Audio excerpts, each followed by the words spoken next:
Doctor APJ Abdul Kalam कहते थे कि मैं भगवत गीता पढ़ता हूं, तुरंत वो बाहर हो जाता है।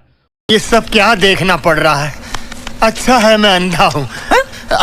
घृणा फैलाई जाती है, लड़ाई कराई जाती है। कौन फैला रहा है घृणा? एक मिनट, कौन फैलाता आपको नहीं पता? आप बता दीजिए। आरएसएस और बीजेपी फैलाती है। अच्छा, महात्मा गांधी ने कहा था ना, ईश्वर अल्लाह तेरो नाम बिरला मंदिर में उस जमाने में गवा दिया था। मैं चुनौती से कहता हूं किसी मस्जिद में गवाह देखो ईश्वर अल्लाह तेरो नाम। सवाल है सर, आप डूब जाइएगा, जवाब नहीं आ पाएंगे। ओके, सुधांशु त्रिवेदी, आपका सब लोगों को 1947 में देश का बंटवारा हुआ तो आरएसएस और बीजेपी लड़वा रही थी, बीजेपी का जन्म नहीं हुआ था तब। हेलो दोस्तों, आप सबका स्वागत है हमारे चैनल धागा डिबेट शो पे। दोस्तों, इस डिबेट में धर्म की राजनीति की जा रही थी, तभी बीजेपी प्रवक्ता सुधांशु त्रिवेदी जी का पारा चढ़ा, फिर जो हुआ। दोस्तों, अगर आप वीडियो पर नए हैं तो वीडियो को लाइक करें और हमारे चैनल ढाका डिबेट शो को सब्सक्राइब कर हमें सपोर्ट करें। तो चलिए दोस्तों, शुरू करते हैं। चैनल को सब्सक्राइब करो पहले। हाँ, जल्दी करो, मुझे पता है कि आप लोग नहीं करते, वीडियो देखते हो लेकिन सब्सक्राइब नहीं करते। लाल कलर का बटन नहीं, इसे दबाओ, जल्दी दबाओ, जल्दी दबाओ, फिर मैं शुरू करूँ। दबा दो जल्दी, दबा दिया, घंटी में दबा देना, ठीक।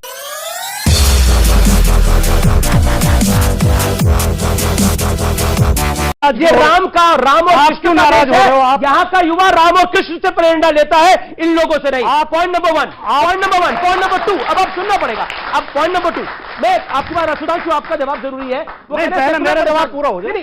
आपने नहीं, ये देखिए, बोलिए, कंप्लीट करिए। अमीश जी, आप इस बात पे क्यों नाराज हो? मैं तो नाराज नहीं हो रहा, बोल रहा हूं। आप पक्ष क्यों बनते हैं? मैं तो राम और भगवान राम और कृष्ण की बात करना, किसका पक्ष लेना है? आप वकील की तरह खड़े हो जाते हैं। मैंने तो नहीं कहा कि बिट्टू बजरंगी मोनू मानेसर से आप ले रहे हो शिक्षा।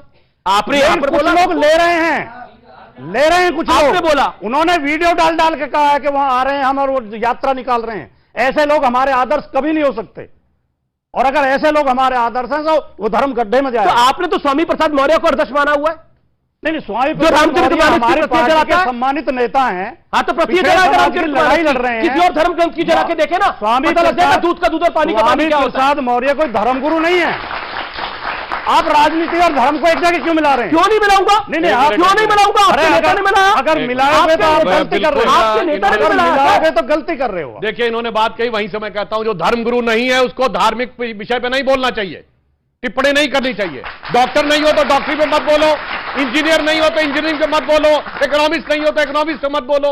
नेता हो तो कहो हाँ मेरा ये नेता के रूप में विचार है। आप धार्मिक ग्रंथ पे क्यों टिप्पणी करने लगते हैं? और दूसरा, इन्होंने जो एक बात कही, मैं याद दिला, हाँ बिल्कुल दूंगा, आपको मौका दूंगा। इन्होंने कहा 50 सेकंड, हाँ बिल्कुल, इन्होंने कहा कि मुरारी बापू की कथा में वो ये भी बोलते हैं। बिल्कुल, मैं कहना चाहता हूं, आप कितने मुस्लिम बताइए जो कि संस्कृत के श्लोक भी कोट करते हो? मैं बताता हूं, मगर जो कोट करने लगता है उस दिन सेकुलर कहते हैं मेरे से मतलब नहीं है भाई। आरिफ मोहम्मद खान साहब कितनी शानदार बातें कोट करते हैं। डॉक्टर एपीजे अब्दुल कलाम कहते थे कि मैं भगवत गीता पढ़ता हूं, तुरंत वो बाहर हो जाता है। उस्ताद बिस्मिल्लाह खान जिन्होंने पहली शहनाई बजाई थी भारत की स्वतंत्रता पे, जब अंतिम समय वो बीमार थे, यूपीए की सरकार थी और यूपीए उन्होंने कहा कि हम दिल्ली में रह के पूरा इलाज करेंगे। उन्होंने कहा नहीं, अब तो मैं काशी में ही जाऊंगा। उन्होंने क्या कहा, चना चबेना और गंगा जल जो देवे करतार, काशी छोड़ न जाइए जहां विश्वनाथ दरबार। उसको भारत रत्न कब मिला? 2001 में। 50 साल सेकुलर शासन में कभी नहीं मिला।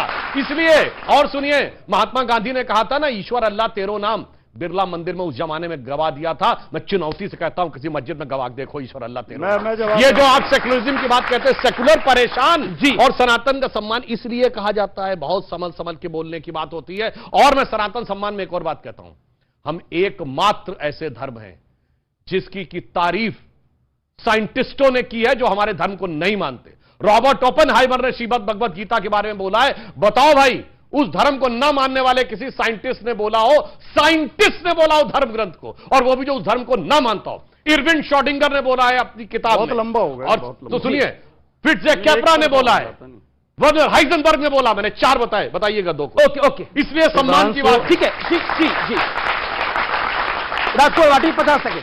सुधांशु त्रिवेदी भारतीय जनता पार्टी के सबसे शिक्षित और विद्वान प्रवक्ता माने जाते हैं। तो मैं ये तो नहीं मानता कि इन्हें ज्ञान नहीं होगा, इन्हें जानकारी है, लेकिन जानबूझ के छिपा रहे हैं। इन्हें यह भी पता होगा कि इकबाल साहब ने लिखा था कि है राम के वजूद पे हिंदोस्तां को नाज, अहले नजर समझते हैं उनको इमाम हिंद। राम की प्रशंसा में इकबाल ने भी शेर लिखे हैं। और जो रसखान थे, रसखान ने क्या लिखा था? मानस हो तो वही रसखान बसो ब्रज गोकुल गांव के ग्वारन।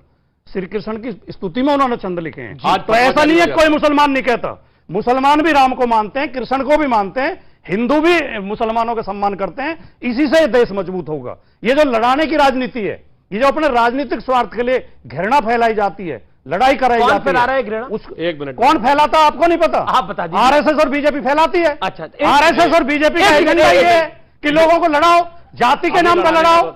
ये जो यहाँ का झगड़ा मेवात का किसने शुरू किया? आरएसएस ने शुरू किया। आपने बोला राजस्थान में जो गुर्जर मीणा लड़ाई, किसने लड़ाई? आपने आरएसएस में लड़ाई। आज अगर आप मणिपुर में अगर मेहते और कुकी लड़ रहे हैं, किसके लड़ाई हुए? बीजेपी के लड़ाई हुए। आरएसएस और बीजेपी हमारे साथ दंगे कराती है। आरएसएस और बीजेपी लड़ाती है। मुझे एक लाइन में बोलना चाहता हूं, क्योंकि जनाब ने बोला कि आरएसएस और बीजेपी लड़ा रही है सब लोगों को। 1947 में देश का बंटवारा हुआ तो आरएसएस और बीजेपी लड़वा रही थी, बीजेपी का जन्म नहीं हुआ था तब। उससे पहले जब देश का बंटवारा मांगा गया, किस आरएसएस और बीजेपी का जन्म हुआ था? हाशिमपुरा दंगे हुए, कौन सी बीजेपी थी? अब सुनिए, मलियाना दंगे हुए, कौन सी बीजेपी थी? कई सारे सवाल है सर, आप डूब जाइएगा, जवाब नहीं आ पाएंगे। सुधांशु त्रिवेदी, देखिए दो राष्ट्र का सिद्धांत आरएसएस और हिंदू महासभा ने दिया था, सावरकर ने दिया था, जिन्ना ने बाद में मांग की थी दो राष्ट्र की। यहाँ पर तो बड़ा प्यार मोहब्बत है जी। पहले इन्होंने एक बड़ी अच्छी बात कही, भी दूध का दूध पानी का पानी हो जाता है। इन्होंने नाम लिया रस खान का। उनका नाम था सैयद इब्राहिम रस खान, बहुत बड़े कृष्ण भक्त कवि थे। और जिस इन्होंने कविता बोली वो थी कि रस खान कह रहे हैं कि मानुष हो तो वही रस खान, यानी मेरा अगला जन्म मनुष्य के रूप में हो तो रस खान क्या करे, क्या बनूं? बसों ब्रज गोकुल गांव के ग्वारन, गोकुल में ग्वाल बालों के बीच में। जो पशु हो तो कहा बस मेरो, पशु के रूप में दूसरा जन्म हो। चरो नित नंद की धेनु बजारन, तो गाय बनूं नंद बाबा के। और पाहन हो तो वही गिरि को, पत्थर बनूं जो धर्यो कर छत्र पुरंदर धारन, गोवर्धन पर्वत पे। और जो खग हो तो बसेरो करो, कहूं कालिंदी कूल कदम की डारन, यानी पक्षी बनूं तो उस कदम के वृक्ष पर जिसके नीचे भगवान कृष्ण मुरली बजाते थे। मैं पूछना चाहता हूं, अगला जन्म मानने वाला व्यक्ति जो कहे कृष्ण भक्त के रूप में अगला जन्म लूं, इस्लाम के हिसाब से सही है कि खारिज? अभी दूध का दूध पानी चालाकी है, दूध का दूध पानी का पानी। आज फतवा जारी हो जाता, खान पर फतवा जारी हो जाता। अच्छी बातें भी नहीं बचेंगी। इसीलिए मैंने कहा अमीश रसगान ने तो शेष महेश दिनेश गणेश महेश ऊंचाई निरंतर गाँव है। रसगान ने तो ये भी कहा, और सुनिए उसके आगे क्या, ये अनादि अनंत अखंड जाहि अनादि अखंड अछेद अभेद सुभेद बताइए। वेद अनादि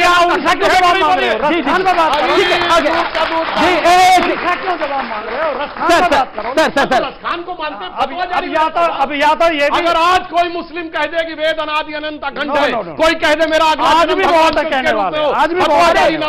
आज भी बोल। ओके, शदाब चौहान है, मैं एक के पास, मैं शदाब चौहान आपके पास आता हूं, फिर देवकी नंदन जी और आपके पास आऊंगा मैं, रशीदी साहब। शदाब चौहान, जवाब जो सुधांशु जी ने पूछा, और एक सवाल मैं अपनी तरफ से पूछ रहा हूं आपसे, क्या गुलाम नबी आजाद साहब अभी भी सेकुलर है?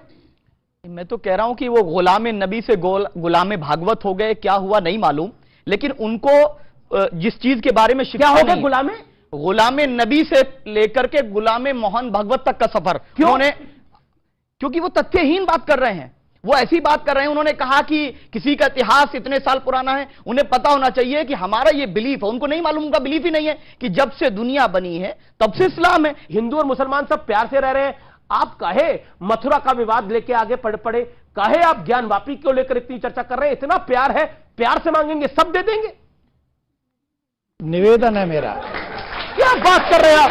मोहब्बत है, मोहब्बत की दुकान खुली हुई है, आप क्या बात करें? मांग के तो देखिए जनाब। दुकान में हमारी जगह नहीं है अमीश जी। अच्छा, नहीं हमारी जगह नहीं उस दुकान में, मोहब्बत की दुकान नहीं, उसमें हमारे लिए कोई जगह नहीं। अगर जगह होती तो मानेसर जेल में होता। अच्छा ठीक, तो उससे हमें रिलेट नहीं। ठीक है। ये जो भाई साहब हैं जिन्होंने काली जैकेट पहनी है, मैं नाम नहीं, शदाब चौहान साहब, हम चौहान साहब कहेंगे, प्यार की बात है। चौहान साहब से हम एक निवेदन कर रहे हैं। अभी इन्होंने क्या कहा कि कब से, जब से धरती बनी है तब से क्या है क्या? वो कहां पे, थोड़ा हमें बता दें, थोड़ा उसको हम पढ़ लें। हाँ, नहीं, आपने मेरा जिनसे क्वेश्चन निवेदन। हाँ, बिल्कुल नहीं, आपकी बात। मेरा कुछ और बोलना ही नहीं मुझे, ये सिर्फ वो किताब बता दें और कहां पढ़ना है, कि हम लोग सब क्या नाम है उन्हीं के हैं क्या? ठीक है, आप सुन लीजिए, पूरी बात मेरी मुकम्मल हो। जब ईश्वर ने इस दुनिया को बनाया, ईश्वर मत कहिए उसे, सुन लीजिए, ईश्वर कहेंगे तो ट्रांसफर हो जाएगा मामला। नहीं, हमारे सुनिए ठाकुर जी, नहीं हमारे डीएनए तो एक ही है ना। अरे अगर मेरा देखो सुनिए सुनिए, हाँ, I respect a lot of respect my religion, Sanatan Dharma, और मैंने वेद पढ़े हैं, मैंने भागवत पढ़ी है। भागवत उदाहरण है कि इस सृष्टि का सृजन कैसे हुआ। वो मूर्ख है जो हमें ये बताते हैं कि हमारे पूर्वज बंदर थे। हमारे पूर्वज ना कोई बंदर है ना कोई आदम है। हमारा पूर्वज भगवान नारायण है, नारायण से ब्रह्मा, ब्रह्मा से मनु, और महाराज मनु की संतान होने के नाते मानव कहलाए। इसलिए हमारे इस पूरे गणित में डीएनए एक होगा, आपने बीच में चेंज किया होगा कुछ, हमारा डीएनए नारायण से चल रहा है और आज तक वही है। सुनिए, अभी ठाकुर जी ने कहा कि हमारा डीएनए, वो आपका बिलीफ है, आपको मुबारक। मेरा ये रिलीजियस बिलीफ है कि जो दुनिया में पैदा होता है वो फितरत इस्लाम पे पैदा होता है, लेकिन किसी को इंपोज नहीं करते हम। आर पार में रुकेंगे एक अंतराल के लिए, लेकिन